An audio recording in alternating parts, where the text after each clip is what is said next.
views and opinions expressed in this program are those of the participants and do not necessarily reflect the views of BronxNet or the program underwriters.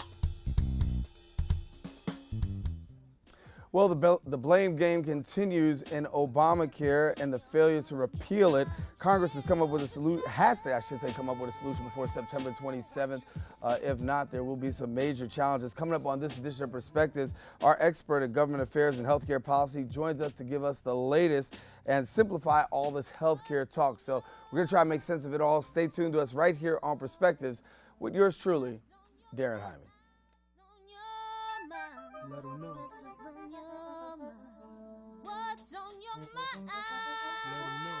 Anything relevant to life, you bring it to the table. Whether you make a move solo or a movement with a stable. No fables, you speak on your decisions. Cause in the long run, it's your voice, your views, your vision. Keeping it real with many messages for you to know. This ain't radio, but DJ runs the show. Entertainment, he rocks it. Politics, he locks it. The host with the most would handle any topic. Don't forget to share your perspective with shines of light. Cause it might make a difference in someone else's life. Make a difference. What's your perspective? Express what's in your heart and your mind. Share your perspective. What's your perspective? Hey, hello everyone, and welcome to another edition of Perspectives with yours truly, Darren Hyman. We are so glad to have you share with us as always every week here on Perspectives.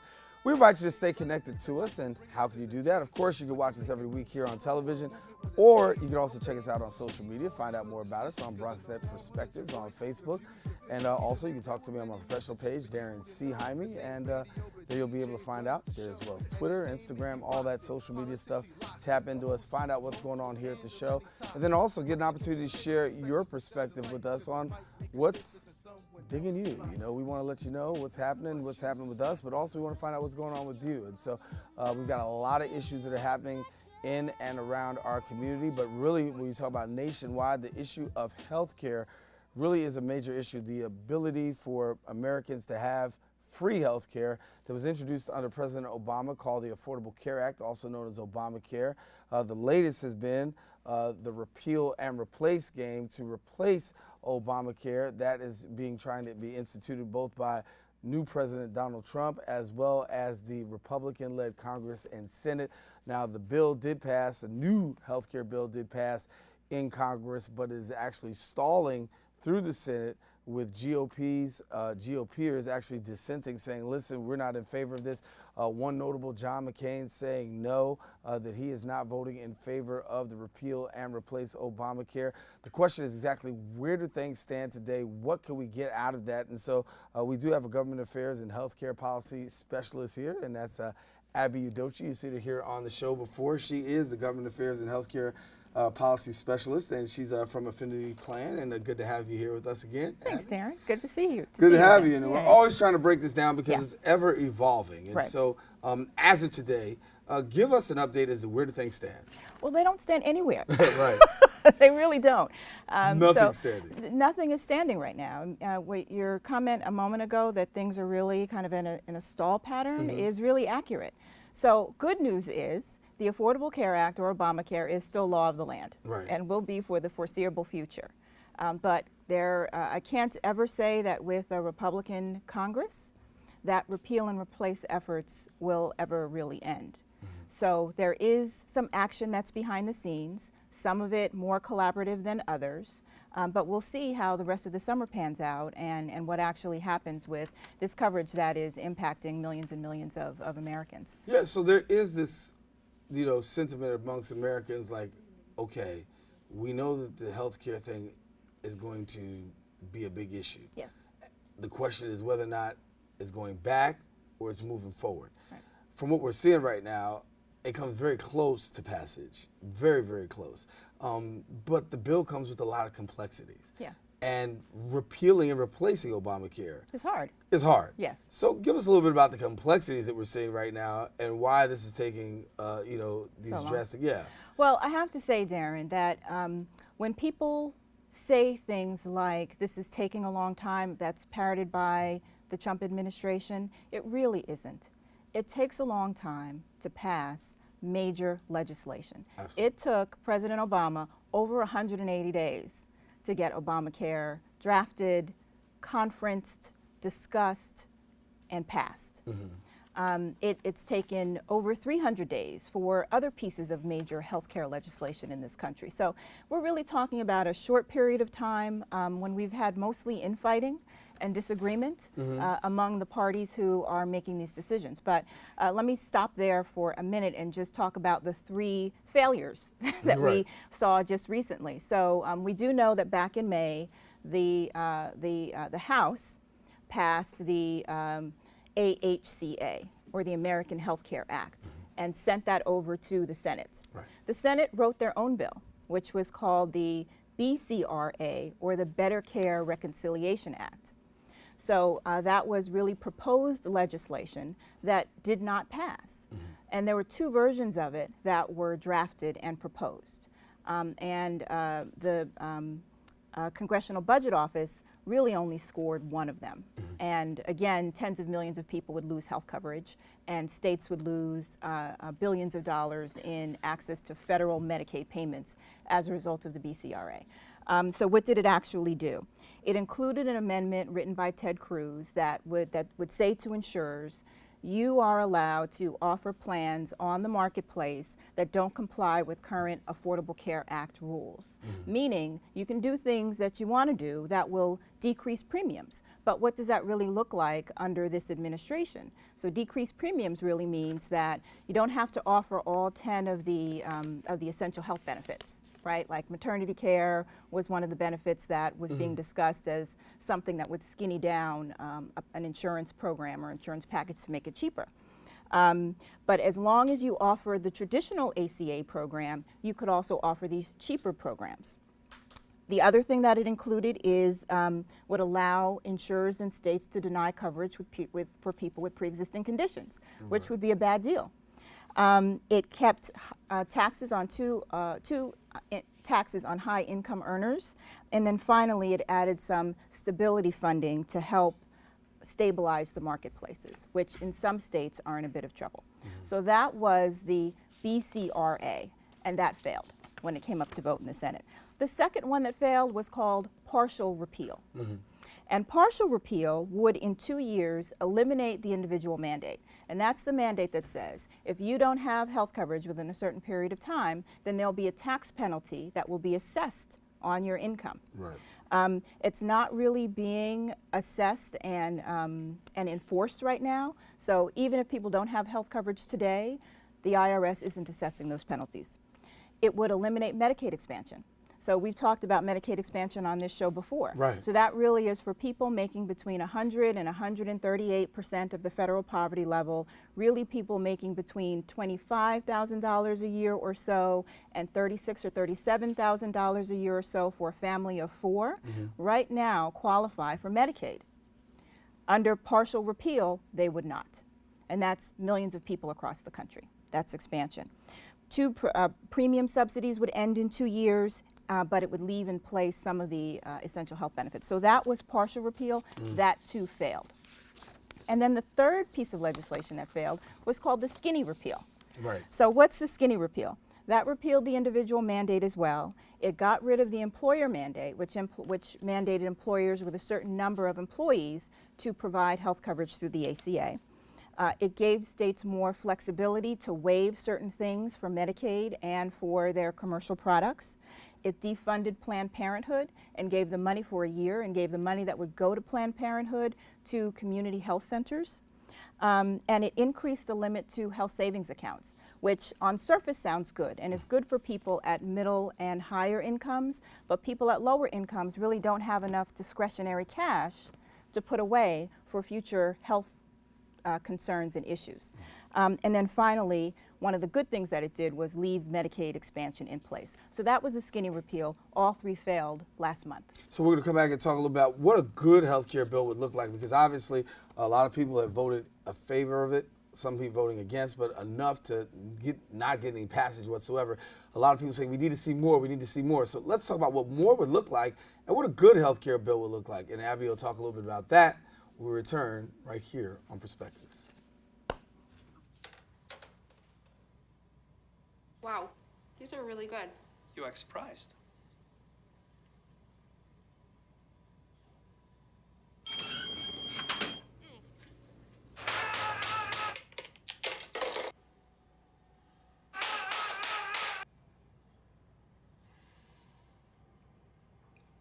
practice makes perfect. You don't have to be perfect to be a perfect parent. There are thousands of teens in foster care who don't need perfection. They need you.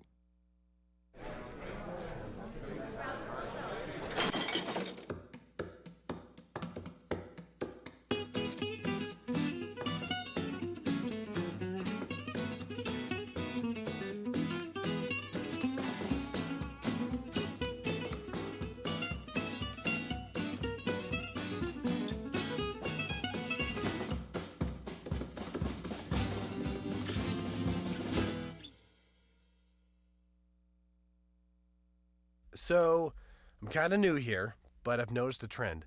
My human does this funny thing where she goes around and gets all my toys, and then she hides them in that basket by the door. You know, but it's always the same basket, and it's always in the same place. And then she acts so surprised when I find them, but, you know, she's putting them in the same basket. Again. It's like, hello? That's where you put it last time. You were the worst at hide and go seek. How can I help my daughter with her reading? Searching for help with Dachshund Reading. No. Let me try. Sarah's bright, but when she's reading, she has trouble sounding out words. Playing world music. What? I give up. Wait, I was trying to show you how Sarah feels every day. Frustrating, isn't it? Redirecting to understood.org. Join parents and experts at understood.org, a free online resource about learning and attention issues to help your child thrive. Back here, our guest in the studio, Abby Udochie. We're talking about the healthcare debate. I mean, we think about it, everybody's talking about it. And right now, the Senate is still trying to work to get passage. President Donald Trump saying it has to happen, putting it on the Republican Party, saying this is what they've asked for, this is what we've asked for years, but yet and still controversy about a lot of the teeth and the language in the bill. And so the question is, what would be a good bill? Because you've got Senate Democrats who are staunchly opposed to this. You've got even Republicans who are saying we cannot vote in favor of this. So the overwhelming majority of people saying no, what would bring about a yes? And so I throw that to Abby right now. What would bring about a yes? Complicated question, Darren. Very, right? Come to expect those here. Yes. But it's a really good question. Some of it kind of depends on who you're talking to and what your priorities are, which is why I think it's so important not so much to talk about the bill and legislative language, but to talk about health policy. So what's policy? Those are actions and behaviors that you want to see come about from the legislation that you write. So what kinds of actions and behaviors do we want to see? What's the end result that we want to see for the American people when it comes to providing accessible, affordable health coverage? So since you're asking me, I think that means more people are covered rather than fewer. And more people are given options for coverage that they can actually afford, whether that's affordable out of pocket based on your income, whether that's affordable through continuing tax subsidies, whether that's affordable because your state government is going to help provide you additional assistance to pay for that coverage, whether it's making drugs more affordable and accessible so that doesn't bloat the health budget as well. So there are all of these factors that really go into developing a policy that would really help to dictate what the legislation looks like. But at the end of the day, I think I've been saying this a lot. I don't know if I'm going to be proven right. I hope that I am. I think time is still our friend. We've talked about that here before. Exactly. Time is still our friend, and the more time, the more opportunity for collaboration between Democrats and Republicans. Right now, it doesn't seem like there's much, so. So that's interesting as well, because since the down in flames defeat of a couple of weeks ago, we're now seeing in both the Senate and the House bipartisan committees come together. And so the purpose of these committees is first really to try and talk about and address what's happening with people who live in markets where health insurers have pulled out. So one of the things to address first, for example, are cost share reductions. So what are cost share reductions? Cost share reductions are dollars or opportunities that go to the insurers from the federal government, and it's really help for the insured to pay for deductibles and premiums. So it brings the total cost of their insurance down month over month, year over year. So right now, the Trump administration is approving the release of cost share as each month passes. So the problem that insurers have is if they don't know that those cost share reduction payments are going to come consistently, a lot of them will decide to increase their premiums. So you said at the beginning of this segment that at the end of September, there's a deadline coming, and you're absolutely right. So insurers at that time have to declare whether they're in or they're out. So this cost share reduction issue that is in the air right now is a really important thing for New Yorkers and other people around the country to watch, because if cost share reductions aren't made permanent, insurers are going to make some decisions about how they conduct themselves. And when you talk about New Yorkers, I want to get to New Yorkers because obviously we here have a lot of concern with this, and how would this directly affect us? What should we know? So let's go back to our trustee grid. So we know that in New York State there are about 4.5 million people who are on Medicaid across the state. In the Bronx, it's over 600,000. For the qualified health plan or Obamacare, there are close to 250,000 people in New York State who are insured through Obamacare. About 7,000 of them live in the Bronx. So the folks in those two categories, in addition to the essential plan, there are 680 some odd people in New York State who are insured through the essential plan. All of those folks really need to pay attention to what happens next. So when New Yorkers are taking note of what's going on, what are the things they should be really looking out for? Okay, so that's a really good question. So let me get to that. So I think the first thing for people to know is it's not over yet. We are still in an administration that is controlled by the Republicans, and as you said, they ran on repeal and replace of Obamacare. So they're not going to let that go. But while the ACA remains the law of the land today, the marketplace is unstable in some parts of the country, and that's really the place for collaboration. How do we shore up these marketplaces by the time open enrollment comes, which is on November 1st, and really between the time the insurers declare at the end of September and by the time open enrollment begins, what kinds of things can Congress do and states do to make sure that their insurers are confident in that market and can make the decision to stay. So there's some analysis that was released recently by Standard & Poor's that says that most insurers will probably stay, whether cost share reductions remain or not. But what they will likely do is increase premiums anywhere between 10 and 20%. So consumers really need to watch out for that. There have been some moves toward collaboration, like I said. So I would recommend that your viewers and consumers really watch for that, because that's a place for engagement. So, you know, we've talked here about those 3 E's, being educated, evaluating your options, and getting engaged. Because there's a place for collaboration, you can still call your congressional leaders and give your input around what you think should happen, because decisions are still being made. Nothing is final yet. And we still see a lot. We watch, you know, across the country, people at town hall meetings, very vocal, very outspoken, you know, and sometimes near violent. That's right. Over this whole issue. Has that done enough in Washington to cause an effect? Darren, I think that's what has been part of the tipping point that's really contributed to the chaos that's happening in Washington. And where there's chaos, I say there's always opportunity. And the opportunity here is for the American people to continue to make their voices known. So absolutely, when Republican members of Congress and even Democratic members of Congress come home, they live and die by the opinion of their constituents. Everything is local for a senator and a member of Congress. So if you are able to get to a town hall meeting, blow up the switchboards of Congress, write letters, send emails, tweet, whatever means you have at your disposal to voice your opinion about these programs, Medicaid in particular is something to watch right now.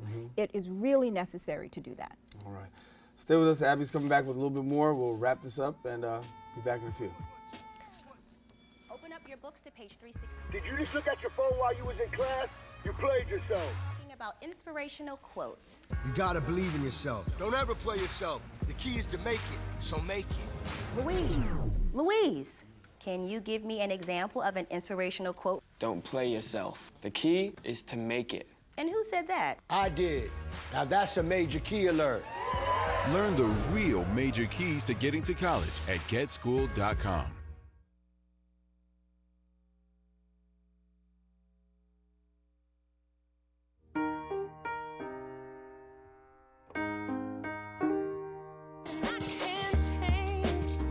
Even if I try,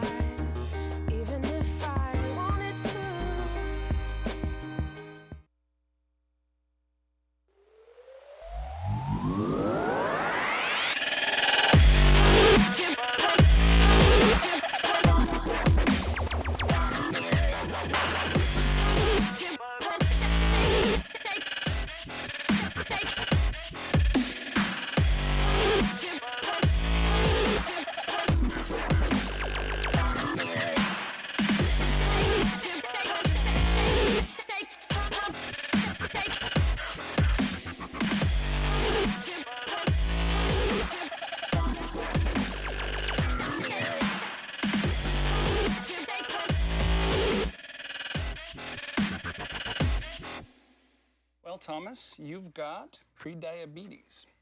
But with more exercise and a change in diet, it can be reversed. I've tried exercising. It just makes me hungry for bacon. I love bacon, too. And who really likes to exercise? Not me. Me neither. Nobody. So we're good? What? Oh, you still have prediabetes. Big time. Back here on Perspectives, continue our talk about the Affordable Care Act and the repeal and replace of Obamacare. We talk about this word subsidies. Obviously, Medicaid, Medicare, a lot of people are held in the balance. And the White House saying, when it comes to paying for people who are on this, really the balance or the decision lies with the Trump administration. Yeah, in part it does. Yeah. It also in part lies with Congress. There's also a spate of lawsuits that are ensuing from a number of insurers. So it's a complex issue. It's really a simple issue that is being made complex for lots of reasons that have to do with, I think, affordability for people who really need the assistance. And the desire of the Trump administration really to find ways to save money because they've got other priorities. In addition to health care, they've got tax reform, they've got infrastructure, they've got a budget that needs to be finished and then passed. So all of these things kind of lumped together are really about money and cost of care. And who will be able to access that care based on cost. But I think one of the more vulnerable populations is really the Medicaid population. Medicaid is the biggest insurer in the country. So there are lots of insurance companies around the country that are in the Medicaid business. And let me just jump in here, because when we talk about Medicaid, there's always these stereotypes. There's mostly minorities on Medicaid. But the truth is, Americans of all colors, all races, find themselves on Medicaid. Medicaid is a tapestry.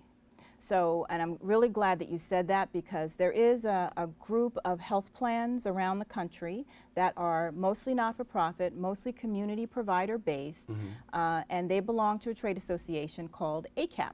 And ACAP has launched a new campaign called Medicaid is Us. And the point of Medicaid is Us, I hope that the show can put up the website, medicaidisus.org, for people to go to. The point of Medicaid is Us is to encourage consumer engagement. So through Medicaid is Us, you can find your elected official, you can email, you can tweet, you can Facebook. I'm doing that on Medicaid is Us. I encourage your viewers to do the same. And again, it's just another avenue to kind of make your opinions known. But since repeal and replace failed, and ACA addresses Medicaid, it calls for Medicaid expansion, again from 100% FPL to 138% of the federal poverty level. What's happening with Medicaid expansion right now, that work has stopped. So the efforts to stall it have stopped. However, there are still some things that the Trump administration and CMS can do to encourage states to change the way that Medicaid is managed and financed in their states. So right now there are 6 states totaling between 4 and 5 million people who could be impacted, who have put in a slew of other recommendations or changes to Medicaid in their state. So they're wanting to introduce things like work requirements, drug testing, payment of monthly premiums, like small, somewhere between $1 and $8 a month. So states like Indiana, Arkansas, Kentucky, Maine have put in these proposals, and they're promised to go pretty swiftly. So if CMS should approve them as they pass, other states will see that and may take that lead. So there's nothing inherently wrong with this, but to your point, Medicaid is not just people of color. Medicaid includes largely the disabled, largely seniors, elderly, right, largely children. So these are very vulnerable populations, some of whom can't work, right? I don't know that there's anything wrong with drug testing, but not drug testing to keep someone out of a program. Maybe drug testing to make sure that they're getting the kinds of services that they need so that they're no longer addicted to opioids and other things that are kind of plaguing urban inner cities and the Midwest today. So it's really, I think, again, goes back to policy. And what do we want to see happen for the American people when it comes to coverage and access to care? So for people who want more information, I encourage you to get to the websites. Abby said it before. Give that website again about Medicaid. Yes, so MedicaidIsUs.org. MedicaidIsUs.org. We want you to go ahead and do that. And then be able to tap in and find out all the latest that's going on. Now, Abby will be back, and she's been sharing with us and really breaking it down. We're glad that you've been coming to share with us because it's really important for you to know exactly what's going on. And if you find out more, we're going to bring you more. We're going to continue to bring it to you. And Abby, thank you so much for coming and sharing with us again. It's a real pleasure, Darren. Good to have you again. And Abby Udochi, our guest here in studio, breaking down the latest. Now, listen, as we talk about this health care plan, it is really major. And I can't stress what Abby said enough, that if you want to be active, the way that you can be active is by really talking to your elected official and talking to those people who are the policymakers, the decision makers in making things happen. Just by saying yay or nay, what you want to see, it can make all the difference in the world. And if you look at where things are today with regards to the stalled legislation as of this show, the reason why the legislation has been stalled is because so many Americans have actually spoken out. And so you have an opportunity to share your voice, your view, your perspective on this. It can actually make a difference in the world of healthcare. For all of us here on the Set of Perspectives, I'm Darren Jaime. Until next time we meet, stay safe, share your perspective with somebody else. It just might make a difference in somebody else's life. Take care. DJ runs the show. Entertainment, he rocks it. Politics, he locks it. The host with the most would handle any topic. Don't forget to share your perspective with shines of light, because it might make a difference in someone else's life. What's your perspective? Express what's in your heart and your mind. Share your perspective. What's your perspective? Let them know.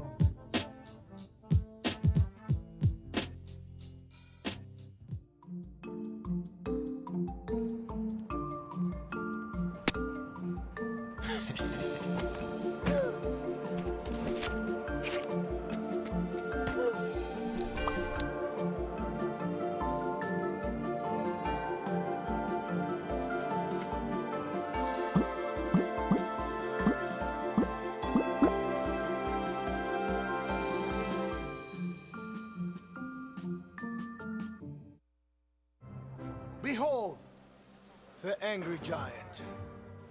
Behold the angry giant. Behold the angry giant. Behold the angry giant. It only takes a moment to make a moment. Take time to be a dad today.